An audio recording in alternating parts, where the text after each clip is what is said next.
नमस्कार दोस्तों, कैसे हैं आप सब। उम्मीद करता हूं आप सब अच्छे होंगे। दोस्तों आपका स्वागत है हमारे YouTube channel big ocean of knowledge में। दोस्तों हम पुरानी क्लासेस में हम कर चुके हैं डाइजेस्ट सिस्टम और रेस्पिरेटरी सिस्टम और आपका उत्सर्जन तंत्र हम पढ़ चुके हैं। इसके बाद हमारा नया टॉपिक जो है हम ग्लैंड्स के बारे में पढ़ने वाले हैं। किसके बारे में? ग्लैंड्स के बारे में, जो काफी इंपॉर्टेंट टॉपिक है क्योंकि इससे रिलेटेड क्वेश्चन जो है आपके एग्जाम में पूछे जाते हैं। इससे रिलेटेड कई क्वेश्चन हैं, लगभग 5 से 6 क्वेश्चन जिसमें रहेंगे वो आपके एग्जाम में। आप कोई सा भी एग्जाम उठा के देख लीजिए, उसमें आपके 5 से 6 क्वेश्चन हो सकता है आपको ग्लैंड से मिल जाए, हो सकता है आपको रेस्पिरेटरी सिस्टम से मिल जाए, लेकिन ग्लैंड भी इस मामले में बहुत इंपॉर्टेंट टॉपिक है। तो चलिए हम ग्लैंड्स के बारे में पढ़ते हैं। ग्लैंड्स या ग्रंथि के बारे में हम जिसको बोलते हैं, तो हम जानते हैं ग्लैंड्स क्या होती हैं। दोस्तों ग्लैंड क्या होती है? ग्लैंड होती है एक थैला टाइप का। जैसे एक थैला होता है ना जिसमें हम सामान रखते हैं, ऐसे एक सेम थैला होता है हमारी बॉडी के अंदर। क्या होता है? एक थैला होता है जिसमें हम क्या रखते हैं? सामान। ये थैला हो गया, इसमें कुछ भी सामान हो सकता है। अब बॉडी के अंदर बात कर रहे हैं तो बॉडी के अंदर सामान तो हम रखे नहीं कि सब्जी आलू भटा भाजी रख लिया उसमें। अब बॉडी के अंदर बात करें तो इसमें क्या होगा? इसके अंदर आपके हार्मोन्स होंगे, इसमें ये आपके एंजाइम होंगे। हार्मोन्स या एंजाइम। ग्लैंड्स में क्या होगा? या तो आपके हार्मोन होंगे या फिर आपके एंजाइम होंगे। ये क्या होगी? आपकी ग्लैंड्स। तो इसके बारे में बात करते हैं कि आपके बॉडी में जो क्या है, कितने प्रकार की ग्लैंड्स पाई जाती हैं। सबसे पहले देखते हैं, तो हम देख रहे हैं ग्लैंड्स के सब डिवीजन। सब डिवीजन में देखें, सबसे पहले आपका होगा एक्सोक्राइन। एक्सोक्राइन यानी बाह्यस्रावित ग्रंथियां।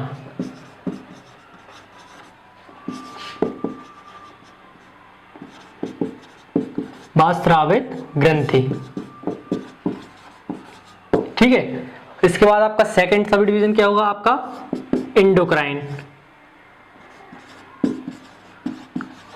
एंडोक्राइन ग्लैंड्स, या फिर क्या होगी? अंतःस्रावी।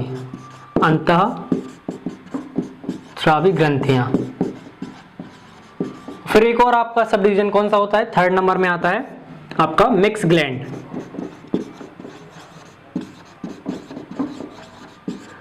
दोस्तों ये वीडियो काफी लंबी होगी अगर मैं तीनों टॉपिक को एक साथ में पढ़ाऊंगा, इसलिए आज की वीडियो में हम क्या देखेंगे? सिर्फ एक्सोक्राइन जो ग्लैंड्स होती हैं, आपकी जो बाह्यस्रावित ग्लैंड्स होती हैं, उनके बारे में हम डिटेल से जानेंगे कि कौन कौन सी ग्लैंड्स होती हैं, क्या क्या वो आपका हार्मोन्स निकालते हैं, कि आपका एंजाइम रिलीज करेंगे। इसके बारे में हम इस वीडियो में देखेंगे। मिश्रित ग्रंथियां जो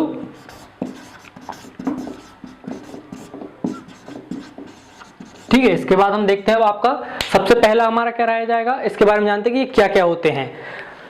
तो बात करते हैं आपके एक्सोक्राइन की। एक्सोक्राइन में क्या होता है? एक्सोक्राइन में ये होगा कि ये ग्रंथियां जो रहती हैं इनमें कभी भी ब्लड मिलता नहीं। ये क्या रिलीज करती हैं? सबसे पहले आपका एंजाइम रिलीज करती हैं। क्या रिलीज करती हैं? आपका एंजाइम रिलीज करेंगी। एंजाइम रिलीज करने के बाद ये एंजाइम जो है कभी भी ब्लड में नहीं मिलता है, ब्लड में नहीं मिलेगा, ठीक है। सेकंड आपका ये हो गया। और इसमें क्या नहीं पाई जाती हैं? सॉरी, इसमें क्या पाई जाती है? डक्ट्स। डक्ट्स यानी नली जो है इसके अंदर पाई जाती है। जैसे कि हम मान के चलो हमारे घर में पानी की टंकी लगी हुई है, ऐसे ही नल लगा है, पानी की टंकी से आपके बाथरूम में नल जाता है, तो जो पानी रहेगा टंकी से डायरेक्ट कहां पे पहुंच जाएगा? आपके बाथरूम में पहुंच जाएगा या बाल्टी में पहुंच जाएगा। कैसे पहुंचेगा? क्योंकि उसमें क्या लगी हुई है? नली या डक्ट लगी हुई है। इसीलिए जैसे आपका जो बाह्यस्रावित ग्रंथियां होती हैं, जैसे आपके मुंह में होती है लार ग्रंथि, ये कौन सी होगी? आपकी बाह्यस्रावित ग्रंथि होगी, क्योंकि आपकी लार में है ना जो डायरेक्ट वो बाहर, इसके लिए अलग से नलियां लगी हुई हैं जो है आपके ब्लड में नहीं मिलती। आपने कभी देखा है कि आपके मुंह से खून नहीं रहा है या लार में आपके खून निकल रहा है? कभी नहीं होता। क्यों नहीं होता? क्योंकि पर्टिकुलर डक्ट्स बनी हुई हैं, नलियां बनी हुई हैं, किसके लिए? एंजाइम को रिलीज करने के लिए। किसमें? बाह्यस्रावित ग्रंथियों में यानी एक्सोक्राइन के अंदर। फिर इसके बाद हमारा आता है दूसरा एंडोक्राइन को समझते हैं थोड़ा हल्का सा। एंडोक्राइन में क्या होगा? एंडोक्राइन में आपकी सबसे इंपॉर्टेंट, इसमें क्या नहीं पाए? इसमें क्या होता है? हार्मोन्स। यहाँ पे क्या रिलीज करेंगी? हार्मोन्स को रिलीज करेंगी। कौन करेगा? एंडोक्राइन ग्रंथियां जो रहती हैं वो आपके किसको रिलीज करेंगी? हार्मोन्स को। इसके बाद में ये आप किस में मिलेगा? आपके ब्लड में। ब्लड में मिलेगा भाई, इसमें ब्लड मिल जाए, ब्लड में मिल जाएगा भाई। ब्लड तो पूरी बॉडी में सर्कुलेट रहता है, तो अब इसके लिए नली की तो जरूरत पड़नी नहीं है, यानी डक्ट्स की जरूरत नहीं पड़नी। इसमें क्या नहीं होती, डक्ट्स, नली जो है नहीं होती। क्यों नहीं होती? क्योंकि जो ब्लड है पूरी बॉडी में सर्कुलेट कर रहा है, इसीलिए हार्मोन्स जो हैं डायरेक्ट ब्लड में मिलकर पूरी बॉडी में सर्कुलेट हो जाते हैं। जहां जहां पर उसकी जरूरत रहती है वहां पर ये पहुंच जाते हैं। कौन पहुंच जाते हैं? हार्मोन्स। किसमें? एंडोक्राइन ग्लैंड्स में। अब ये तुम समझिए कि एक्सोक्राइन क्या रिलीज करता है? आपका एंजाइम। एंडोक्राइन क्या रिलीज करेगा? आपका हार्मोन्स। एक्सोक्राइन में क्या होता है? आपका ब्लड में नहीं मिलता है क्या? एंजाइम। डक्ट्स पाई जाती हैं। ब्लड किसमें मिलता है? हार्मोन्स में, एंडोक्राइन। और डक्ट्स किसमें नहीं पाई जाती हैं? आपकी एंडोक्राइन ग्लैंड्स के अंदर। इसके बाद हम बात करते हैं मिक्स ग्लैंड की। अब दोस्तों अपनी बॉडी में कुछ ग्लैंड्स ऐसी भी होती हैं जो आपके हार्मोन के साथ साथ आपके एंजाइम को भी रिलीज करती हैं। जैसे हमारे बॉडी में पैनक्रियाज होती है या पेप्सिन होती है, ये क्या करती है? आपके हार्मोन के साथ साथ आपके एंजाइम को भी रिलीज करती है। हार्मोन्स प्लस एंजाइम, ये दोनों को रिलीज करती है। ठीक है, तो ये कौन कौन सी ग्लैंड्स हो जाएंगी? इसमें आ जाएंगी आपकी मिक्स ग्लैंड। इनके बारे में हम अभी डिटेल से किसके बारे में देखेंगे? आज हम समझेंगे एक्सोक्राइन के बारे में। तो चलिए हम देखते हैं हमारी बॉडी स्ट्रक्चर के रूप में कि बॉडी में हमारी कौन कौन सी, ऊपर से स्टार्ट करते हैं, कौन कौन सी ग्लैंड्स पाई जाती हैं। तो हम देख रहे हैं हमारी एक्सोक्राइन ग्लैंड्स। एक्सोक्राइन ग्लैंड्स यानी कि बाह्य स्रावित ग्रंथियां। हम स्टार्टिंग कहां से करते हैं? हमारे बॉडी की शेप के अकॉर्डिंग, यानी सबसे ऊपर से स्टार्ट करते हैं, नीचे की तरफ बढ़ते हैं। तो सबसे ऊपर हमारे देखते हैं, सबसे पहले आते हैं हमारे क्या? कान। कान में हमारी कौन सी ग्रंथि पाई जाती है? तो सेरेमन ग्लैंड्स हमारी पाई जाती है। कौन सी ग्लैंड्स पाई जाती है? आपकी सेरेमन ग्लैंड्स। ये क्या करती है भाई? आपके कान में जो आप मैल निकलता है ना, मोम निकलती है, वो क्या करती है? कान में पाई जाती है, पहली बात तो। ठीक, फिर इसके बाद क्या करती है? आपके मोम का निर्माण, मोम का निर्माण करती है या आपके मैल का निर्माण करती है। कई लोग इसको बार बार निकालते रहते हैं। कई लोग आपने देखा होगा कि कई आपकी चाबी से निकालेगा, कोई लकड़ी से निकालेगा, कोई किसी चीज से निकालता है। आप जितना उसको निकालोगे, आपके जो सेरेमन ग्लैंड्स है वो उसको उतना रिलीज करेगी। अगर आप उसको नहीं निकालोगे तो आपकी बॉडी में देख लेना, सेरेमन ग्लैंड्स आपके मोम का निर्माण नहीं करेगी, यानी आपके कान में जो मोम है नहीं बनेगी। इसीलिए कान को बार बार साफ नहीं करना चाहिए। साफ करो बट उतना नहीं करो। इसके बाद सेकंड नंबर पे हम देखते हैं, अब हमारे कान हो गया। फिर इसके बाद क्या आती है? हमारी आंखें। आंखों से क्या आता है? आंसू। आंसू क्या है? कभी आपने देखा है कि आप खून के आंसू रो रहे हो? नहीं देखा। क्यों नहीं देखा? क्योंकि ये कौन सी हमारी ग्लैंड्स की बात हो रही है? एक्सोक्राइन ग्लैंड्स की बात हो रही है। इसका मैंने अभी पहले आपको क्या बताया था कि इसमें ब्लड नहीं मिलता। ऐसे नहीं कि आप मूवी से में देखा कि भाई खून के आंसू रो रहा हूं। कभी जिंदगी में देखा किसी खून के आंसू रोते हुए? नहीं देखा। क्यों नहीं देखा? क्योंकि ये बकलोल है साले, कभी जानते नहीं कि साइंस पढ़ी नहीं और लिख दिया कुछ भी कि खून के आंसू रो दिए। अरे ये होता है क्या खून के आंसू? रो के बता दे मुझे, मैं जानूं। क्यों नहीं रोता? क्योंकि वो हमारे उसमें ब्लड मिलता ही नहीं है। क्या नहीं मिलता? ब्लड। ये बात याद रखेंगे, ब्लड नहीं मिलता है। किसमें? हमारी बाह्य स्रावित ग्रंथियों में। आपको थोड़ा सा डायग्राम बना दूं। ये देखो, ये है हमारी आंख। ये क्या हो गई? हमारी आंख हो गई। ठीक है, ये जो हमारी लैक्रामाइन ग्रंथियां है, जो हमारी सेकंड नंबर की ग्रंथि है, ये कहां पर पाई जाती है? हमारे आंख के ऊपर साइड में, आपकी पलक के यहाँ पे। ठीक है, जो ऊपर पलक होती है ना आपकी, यहाँ पर पाई जाती है। ये क्या करती है? आपके आंसू बनाने का काम करती है। आंसू बनाने का काम करती है। क्या करती है? आंसू बनाने का काम करेगी। आंसू में क्या पाया जाता है आपका? आंसू में आपका पाया जाएगा भाई लाइसोजाइम एंजाइम।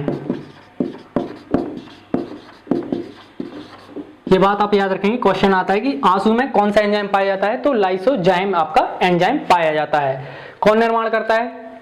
आपका कौन सी ग्लैंड आपका निर्माण करेगी? लैक्रामाइन जो ग्लैंड है वो आपका आंसू का निर्माण करेगी। अब इसके बाद में आंसू, आपने कई बार देखा होगा आपकी नाक से भी आंसू आने लगता है। जब ज्यादा रोने लगती है तो नाक से भी पानी बहेगा, नाक बहेगी, आंसू बहेंगे, एकदम बहुत चंद्रमुखी की जैसी आपकी हालत हो जाएगी। तो उसमें क्या होता है? आपने देखा होगा कि आपकी आंख है ना, जो आंख के बाजू में नाक के दर पे एक मांस लटकता रहता है, थोड़ा बड़ा बड़ा उभरा हुआ मांस लटकता रहता। इसको हम क्या बोलते हैं? पंक्टम बोलते हैं। पंक्टम क्या बोलते हैं इसको? पंक्टम। ये क्या करता है? आपके थोड़ा सा आंसू आएगा अगर, तो उसको स्टोर कर लेता है। थोड़ा सा हल्का सा अगर आपकी आंखों में आंसू आया है, पानी आया है, तो क्या करेगा? पंक्टम उसको स्टोर कर लेगा और उसको कहां भेज देगा? नाक के रास्ते में भेज देगा, नाक में भेज देगा। कहां भेजता है भाई? नाक में। इसीलिए आप चंद्रमुखी बन जाते हो जब ज्यादा रोते हो। ठीक है, क्या होगा? पंक्टम कहां भेज देगा? उसको नाक में भेज देगा। ये हो गया हमारा। अब इसके बाद में हमारी नई अगली जो आती है, इसके बाद ये माइबोनियम ग्लैंड आती है। ये कहाँ पर पाई जाती है? ये भी हमारे आंख में पाई जाती है। वो कहाँ पाई जाती है? आंख के जस्ट नीचे वाले हिस्से में। इसका काम क्या होता है? कीचड़ का निर्माण करना। आपकी आंखों में जो है दिन भर ऑयल रिलीज होता है, जिससे आपकी आंखें सुरक्षित रहें, आंखों की सफाई होती रहे, इसीलिए कीचड़ आता है आपकी आंखों में। अब आप रात में सो जाते हो तो आपकी आंखें चलती नहीं, पलकें बार बार झपकती नहीं, इसीलिए कीचड़ एक जगह पे इकट्ठा हो जाता है। कोई कोई तो आधा आधा किलो कीचड़ ऐसे ऐसे करता रहेगा, सुबह से ही ऐसे करेगा। आपने देखा होगा छोटे बच्चे कई बार उठ के आ जाते हैं, हाँ हाँ मम्मी ये दे दो, ऐसे करते हुए देखा होगा। लेकिन वो क्यों होता है भाई? मियोबोनियम जो आपकी ग्लैंड होती है वो क्या करती है? आपके कीचड़ का निर्माण करेगी। कहाँ पे पाई जाती है? आपके पलक के, आपके आंख के नीचे वाले हिस्से में। तो ये आपकी दूसरे नंबर की ग्लैंड यहाँ पर हो गई, आपकी थर्ड नंबर की ग्लैंड यहाँ पर हो गई। तो हमने देखा आंख में क्या होता है, आपका जो मांस लटकता है उसको क्या बोलते हैं? पंक्टम। ये क्या करता है? आपकी नाक में जो है आंसू को भेजता है। और आंसू में क्या पाया जाता है? आपका लाइसोजाइम एंजाइम। एंजाइम भी लिख देता हूं यहाँ पे, आपको याद रहना चाहिए। क्वेश्चन अगर बन रहा है इसमें से तो आपसे एग्जाम में बनना चाहिए। फिर इसके बाद हमारी अगली ग्लैंड आती है स्वेट ग्लैंड। स्वेट ग्लैंड याद रखेंगे, ये क्या होती है? आपके पसीने का निर्माण करती है। पसीने का निर्माण करेगी। पसीने का निर्माण, पसीने में क्या होता है? आपके नमक पाया जाता है, नमक की मात्रा होती है। इसी के साथ इसमें भी कौन सा होता है? आपका लाइसोजाइम एंजाइम। लाइसोजाइम एंजाइम भी इसमें पाया जाता है। किसमें पाया जाता है? आपका स्वेट ग्लैंड में। दोस्तों याद रखेंगे, स्वेट ग्लैंड क्या करती है? आपके पसीने में रिलीज करती है। आपने कई बार देखा होगा, आप जब भी गर्मियों के टाइम पे आप ब्लैक शर्ट वगैरह पहनेंगे तो आपकी पूरी बॉडी में व्हाइट व्हाइट कलर के धब्बे हो जाते हैं। क्यों होते हैं? आपके बॉडी में क्या पाया जाता है? पसीने में नमक की मात्रा पाई जाती है। इसके बाद में हमारी आती है अगली सेविकियस ग्लैंड। ये क्या करती है? आपने देखा होगा, आपकी जो बॉडी है, आपका फेस है, नाक पर आप सुबह सोकर उठते हैं तो नाक पर बहुत सारा ऑयल जमा हो जाता है और लड़कियां क्या बोलने लगती है? Oh my God, my skin is so oily. तो वो क्या होता है? सेविकियस ग्लैंड की वजह से होता है। वो किस लिए होता है? कि हमारी बॉडी में जितने भी गंदगी है वो पसीने के द्वारा या आपके तेलीय पदार्थ के द्वारा, तेलीय पदार्थ के द्वारा बाहर निकल जाए। अगर आप इस पर बार बार ब्यूटी प्रोडक्ट चपोड़ोगे कि भाई मेरी स्किन ज्यादा ऑयली है तो ये लगा लो, ये लगा लो, ये पोत लिया, आप पुट्टी चढ़ा लो, उससे क्या होता है? फिर 2-3 महीने बाद एकदम भर भर के जे बड़े बड़े जो आपको है पिंपल्स जो है आपकी बॉडी पे आ जाएंगे। क्यों आ जाएंगे? अब आपको उसको निकलने ही नहीं दोगे, जगह ही नहीं दोगे, तो भाई वो कहीं तो स्टोर होगा, फिर एकदम अचानक से निकलेगा। इसीलिए बोलते हैं कि नेचुरल रहो, कोई ज्यादा ब्यूटी प्रोडक्ट्स यूज ना करो, पुट्टी बाल पुट्टी ना करवाओ, बार बार ब्यूटी पार्लर ना जाओ। अब ये भाई ये ना बोले ब्यूटी पार्लर वाले कि मेरा धंधा बंद करवा रहे हैं। तो इसीलिए क्या है, आपकी फिफ्थ आपकी जो नंबर की हम देख रहे थे सेविकियस ग्लैंड के बारे में, क्या करती है? आपके तेलीय पदार्थ को रिलीज करती है। कहाँ पे? आपके नाक में। आपने कभी देखा यहाँ से ब्लड निकलते? नहीं देखा। क्यों नहीं होता? हम क्या पढ़ रहे हैं? बाह्यस्रावित ग्रंथि। इसमें क्या नहीं होता? ब्लड नहीं मिलता। ये बात याद रखना है। इसके बाद सलाइवरी ग्लैंड्स के बारे में बात करते हैं। सलाइवरी ग्लैंड्स क्या करती हैं? आपके पाचक एंजाइम रिलीज करती हैं। पाचक एंजाइम ये हम कब पढ़ चुके हैं? आपके हम डाइजेस्टिव सिस्टम में पढ़ चुके हैं, तो इसके बारे में यहाँ पे मैं डिटेल से नहीं बताऊंगा, बस इसके कार्य बताऊंगा। ऐसे ही आपका गैस्ट्रिक ग्लैंड के बारे में बात करते हैं। तो भाई गैस्ट्रिक ग्लैंड क्या करती है? ये भी आपकी जठर अम्ल को या जठर एंजाइम को रिलीज करती है। जठर ग्रंथि ये भी आपके एंजाइम को रिलीज करती है। यहाँ पे आपको गैस्ट्रिक ग्लैंड को भी मैंने डिटेल में कहाँ पे पढ़ा है? आपके डाइजेस्टिव सिस्टम में। अगर आपने वो नहीं पढ़ा है तो आप जाकर वो वीडियो देखिए, आपको वहां पर गैस्ट्रिक ग्लैंड के बारे में या जठर एंजाइम और पाचक एंजाइम सलाइवरी ग्लैंड्स के बारे में डिटेल में पता चल जाएगा। सलाइवरी ग्लैंड्स में क्या होती हैं? हमारे मुंह के अंदर जो लार बनती है उसमें कौन सी सलाइवरी ग्लैंड्स का इंपॉर्टेंट रोल होता है। ऐसे ही जठर एंजाइम में क्या होती है? आपकी पेप्सिन और रेनिन। पेप्सिन और रेनिन एंजाइम, ये दो एंजाइम निकलते हैं। इनका काम क्या होता है? ये भी मैंने आपको बताया था कि ये प्रोटीन को पेप्टाइड में कन्वर्ट करते हैं। कहाँ पे बताया था आपको? डाइजेस्टिव सिस्टम में। तो हमारा अगला आता है क्या? Mucus gland. ये क्या करती है? चिपचिपे पदार्थ को रिलीज करेगी। चिपचिपा पदार्थ क्या करता है? हमारे भोजन को आगे बढ़ने में मदद करता है। जैसे हम किसी चीज को धक्का देते हैं, धक्का देने में क्या होता है? मदद करते हैं। अगर हम ऑयलिंग कर देंगे, धक्का देंगे किसी चीज को, अगर शटर हम खींच रहे हैं, दुकान की शटर अगर लगा रहे हैं, पहले क्या होती है? टाइट चलती है। अगर हम उसमें ऑयलिंग कर देंगे तो वो क्या करती है? शटर को धीरे धीरे खींचने लगती है। तो यही क्या कार्य होता है आपका म्यूकस ग्लैंड का। चिपचिपे पदार्थ का क्या काम हो गया, आपके भोजन को आगे बढ़ने में। आपकी लार्ज इंटेस्टाइन में क्या होता है, म्यूकस ग्लैंड्स पाई जाती हैं अधिकतर। फिर इसके बाद हमारा अगला आता है सबसे इंपॉर्टेंट लीवर ग्लैंड। ये जो ग्लैंड है ये लार्जेस्ट ग्लैंड है हमारे पूरे ह्यूमन बॉडी की। कौन सी, इसमें एक्सोक्राइन में, और सबसे इंपॉर्टेंट ग्लैंड है। इसके बारे में हम पढ़ रहे हैं आपके लीवर के बारे में। तो पहले इसको हम रफ कर देते हैं, इसमें समझते फिर आगे क्या कहेगा आपका लीवर क्या रहेगा, क्या करता है भाई लीवर, कैसे काम करेगा, क्या क्या बताएगा। हाँ तो भाई हमने क्या बताया था अभी सीबम के बारे में। सीबम आपने देखा ना, कौन सी तेलीय पदार्थ रिलीज करेगा आपका, सबकस ग्लैंड। तो हम देख रहे हैं लिवर। लिवर में क्या होता है सबसे, ये हमारी बॉडी की मोस्ट इंपॉर्टेंट और लार्जेस्ट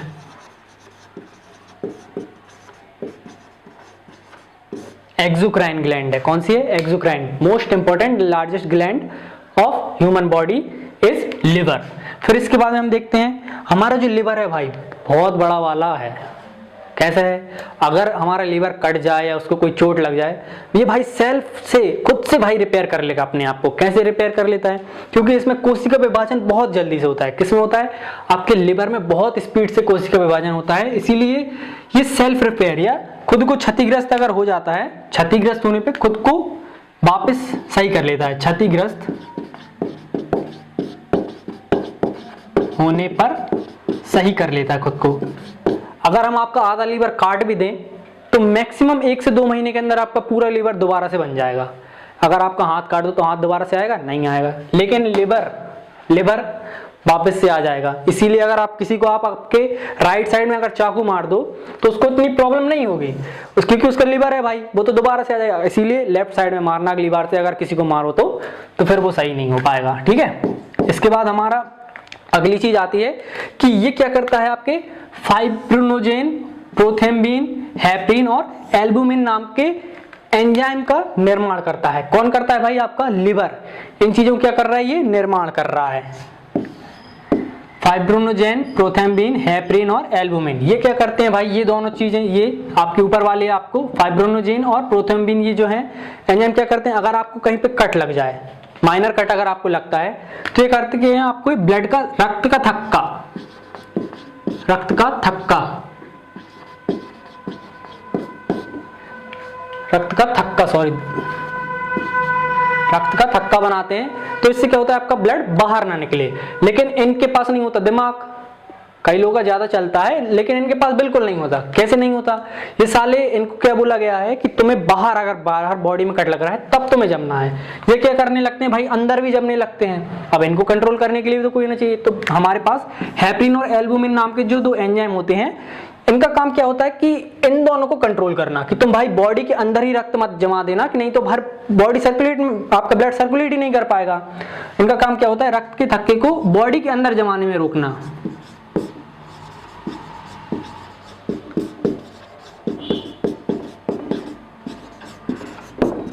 फिर इसके बाद में ये हमारा हो गया, इन चारों के बारे में समझ गए। फिर एक और आपके एंजाइम का निर्माण करता है, कौन करता है, आपका लिवर। बिलिरुबिन, बिलिरुबिन नाम के एंजाइम का निर्माण कौन करता है, आपका लिवर। इसका काम क्या होता है, आपकी लैट्रिन के कलर को पीला करना, पीला रंग। किसकी वजह से आता है, आपका बिलिरुबिन नाम के एंजाइम की वजह से। आपकी लैट्रिन का जो कलर होता है वो पीला किसकी वजह से होता है, बिलिरुबिन नाम के एंजाइम के द्वारा। वो कौन रिलीज करता है, आपका लिवर करता है। लेकिन जब बिलिरुबिन, आपका लिवर खराब हो जाता है तो बिलिरुबिन की मात्रा बहुत ज्यादा रिलीज करने लगता है। बहुत ज्यादा रिलीज करने लगे तो क्या होगा, आपकी पूरी बॉडी पीली पड़ने लगती है, आपकी आंखों में पीलापन आ जाता है। इसीलिए इसको क्या बोलते हैं, पीलिया रोग हो गया। पीलिया रोग होता है किसकी वजह से, यानी आपकी किस प्रॉब्लम की वजह से, लीवर अगर आपका खराब है, आपका बिलिरुबिन ज्यादा रिलीज होने लगा है तो वो आपके बॉडी में पूरा पीला कलर कर देगा। फिर इसके बाद में हमारा अगला एक और रिलीज करता है, कौन सा, बिलिरुबिन। बिलिरुबिन नाम का एंजाइम रिलीज करता है, कौन करता है, लिवर। इसका काम क्या होता है, आपके पित्त को हरा करना, पित्त को हरा करना। कौन करता है भाई, बिलिरुबिन नाम का जो एंजाइम रहेगा वो कौन रिलीज कर रहा है, लिवर कर रहा है। हमने हमारे डाइजेस्ट सिस्टम में पढ़ा था कि लिवर क्या करता है, आपके पित्त का निर्माण करता है और उसको स्टोरेज कहां पर होता है, आपके पित्ताशय में स्टोर होता है। लेकिन उसको हरापन किसी वजह से होता है, बिलिरुबिन नाम के एंजाइम की वजह से। वो कौन रिलीज करता है, आपका लिवर क्या कर रहा है, आपके पित्त के हरे कलर को रिलीज कर रहा है। यहां पर हमने क्या समझ लिया है, कौन कौन सी चीज निर्माण कर रहा है, कौन कौन सी चीज आपका लिवर बना रहा है। इसके बाद में हम एक और चीज देखते हैं कि लिवर जो है कौन कौन सी चीज को कन्वर्ट कर रहा है। ये भी इंपॉर्टेंट चीज है जो आपकी आने वाली है आगे, कि लिवर जो है किन किन चीजों को कन्वर्ट करता है। तो सबसे पहला इंपॉर्टेंट है अमोनिया। हमने आपके उत्सर्जन तंत्र में पढ़ा है अमोनिया को कौन अमोनिया को कन्वर्ट किस में करता है, आपके यूरिया में। कौन कन्वर्ट करता है, आपका लिवर। ये सबसे इंपॉर्टेंट चीज है। फिर इसके बाद में आपके ग्लूकोज को ग्लाइकोजेन में, ग्लूकोज को किस में कन्वर्ट कर रहा है, आपके ग्लाइकोजेन में। कौन कन्वर्ट कर रहा है, आपका लिवर ये कन्वर्ट कर रहा है। फिर इसके बाद में एक और आपका आता है अगला कार्बोहाइड्रेट्स।